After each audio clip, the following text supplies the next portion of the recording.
एक सेठ के 4 बेटे और 4 बहुएं थीं। सेठ ने सोचा देखा जाए कि कौन सा बहु बेटा घर और व्यापार को संभाल सकेगा। एक दिन उसने अपने चारों बहु बेटों को बुलाया और कहा कि मैं तीर्थ यात्रा पर जा रहा हूँ।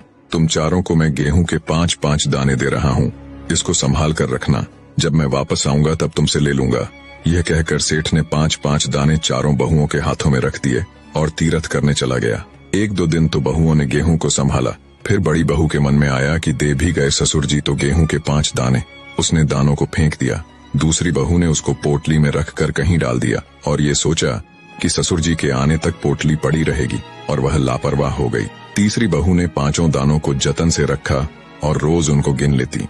चौथी बहू समझदार थी। उसने सोचा कि ससुर जी 5 दाने देकर गए हैं, इसको बढ़ाना चाहिए। उसने 5 दाने बो दिए। गेहूं की बालियां आई, गेहूं निकला। उसने उसको बोया। इस तरह से उसने धीरे धीरे से गेहूं की फसल बढ़ा ली और 500 बोरे गेहूं के गोदाम में रखवा दिए। सेठ वापस लौट कर आया। उसने बड़ी बहू से गेहूं के 5 दाने मांगे। उसने साफ कह दिया कि 5 दाने किस काम के, मैंने उसे फेंक दिया। दूसरी से जब मांगा तो उसने कहा कि रख दिए हैं, मिलेंगे तो दे दूंगी। तीसरी से मांगा तो वो गई और 5 दाने लाकर दिए और कहा कि मैंने इसको बड़े जतन से रखा था और रोज इसको गिनती रहती थी। फिर सेठ ने चौथी बहू को बुलाया। उससे दाने मांगे तो बहू बोली कि चलिए पिताजी, गोदाम देख लीजिए, 5 दानों के 500 बोरे गेहूं रखे हैं। सेठ खुश हो गया और उसने अपनी सारी जिम्मेदारी अपने छोटे बहू बेटा को सौंप दी। निष्कर्ष, हमें अपने पूर्वजों से जो मिला है उसको डुबाना नहीं बल्कि अपनी समझ से बढ़ाना चाहिए।